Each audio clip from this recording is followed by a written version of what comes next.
मौसूल हुई police station Nauhatta में कि गोजवारा में एक बहुत बड़ी मोबाइल की शॉप थी कि उसमें जी चोरी हुई है। तो शिकायत में ये बताया गया कि 3 और 4 की दरमियानी रात में कुछ लोग, कुछ चोर या चोरों का गिरोह आके उन्होंने दुकान का जो मेन एक लोहे का शटर है उसको तोड़ा हुआ है, काटा है, और उसके बाद काफ़ी सारे मोबाइल जो हैं वो चोरी हो गए हैं। जिस बिना पर पुलिस स्टेशन नौहट्टा में एफआईआर नंबर 33 2020 का जो है रजिस्टर किया जाता है और तफ्तीश शुरू की जाती है। तफ्तीश के दौरान जितने भी इलाके में, क्योंकि चोरी बताया गया था कि दरमियानी रात में हुई, तो कोशिश की गई कि आसपास के जो भी सीसीटीवी वगैरह कैमरे नस्ब किए गए हैं उनके ज़रिए कुछ मदद ली जाए, लेकिन कोई भी ऐसा क्लू जो है इमीडिएटली हमारे सामने नहीं आया। कुछ अरसे के बाद कुछ और मज़ीद अपना दायरा वसी करने के बाद हमें ये पता चला कि कुछ मूवमेंट हमें उन कैमरों में जो रैग पिकर्स होते हैं उनकी ज़रूर दिखी है, जिनके पास वो जो एक रेहड़ा टाइप का होता है जिसमें वो सामान वामान दिन भर रैग्स वगैरह पुरानी चीज़ें पिक करते। उसके अलावा दरमियानी रात में कोई भी मूवमेंट हमारे पास नहीं था। तो बहरहाल इस लीड से हम आगे तो नहीं बढ़ पाए, तो लेकिन ये आइडिया आया कि ये मूवमेंट ज़रूर हुई है। उसके बाद हम लोगों ने जो अपना इलेक्ट्रॉनिक सर्विलेंस है और टावर का जो एनालिसिस हम लोग करते हैं वो करना शुरू किया, लेकिन तकरीबन 2 महीने तक कहीं भी कोई हलचल नहीं हुई। और अचानक एक दिन, क्योंकि हम मॉनिटर कर रहे थे, तो एक फ़ोन जो है वो दिल्ली में ऑन हो जाता है और इमिडिएटली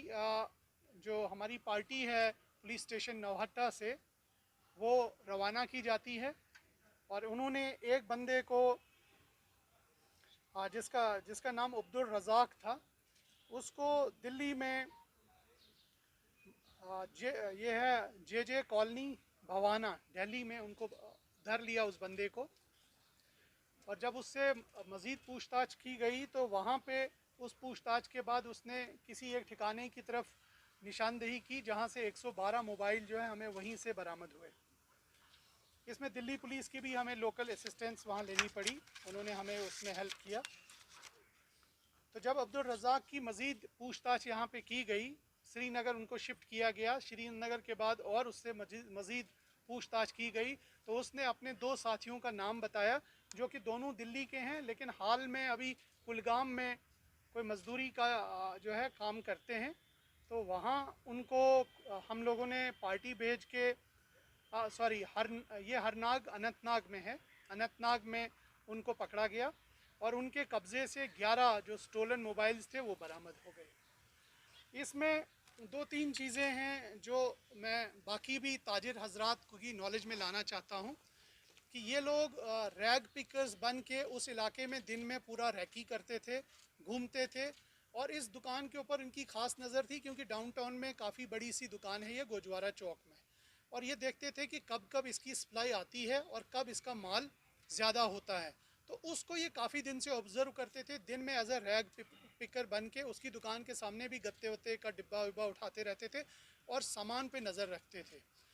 एक तो ये चीज़ है कि जब आपका माल आ रहा है, सामान आ रहा है, तो मुझे लगता है कि वो भी विजिलेंट रहना चाहिए दुकानदारों को, ट्रेडर हजरात को, ताकि उसके ऊपर बाकी चोर और इस तरह के लोगों की नज़र ना रहे। एक चीज़ तो ये सामने होती। दूसरी, इनकी जो मोडस ऑपरेंडी में इम्पॉर्टेंट चीज़ ये थी कि इन्होंने सामान यहाँ से चोरी किया और यहाँ के सर्कल में मोबाइल कोई भी ना बेचा ना यूज़ किया। ये मतलब होशियारी है, चालाकी है। अदरवाइज़ अगर ये यहाँ पे मोबाइल बेचते या यूज़ करते तो शायद किसी हमारी जो डिजिटल सर्विलेंस है, इलेक्ट्रॉनिक सर्विलेंस में वो पकड़ में आ जाता। इन्होंने 2 महीने तक कोई भी मोबाइल ना यहाँ बेचा और ना ही उसको यूज़ किया, और यहाँ से बाहर बैरून रियासत ले जाके वहाँ पे मोबाइल बेचा और ये समझ लिया कि शायद ये नॉर्थ सर्कल से बाहर है तो वहाँ पे किसी पकड़ में नहीं आएंगे। तो एक तरह से बिल्कुल ही मनसूबाबंदी के साथ और एक प्रोफेशनल तरीके से उन्होंने ये काम सरअंजाम दिया। और ये पूरी जो कार्रवाई हुई है, जो हमारे एसपी नॉर्थ हैं ताहिर भट्टी साहब और हमारे एसडीपीओ हैं फरहान साहब और एसएचओ तीनों ऑफिसर्स की बड़ी ज़बरदस्त जो और इनकी टीम जो नॉर्थ की थी,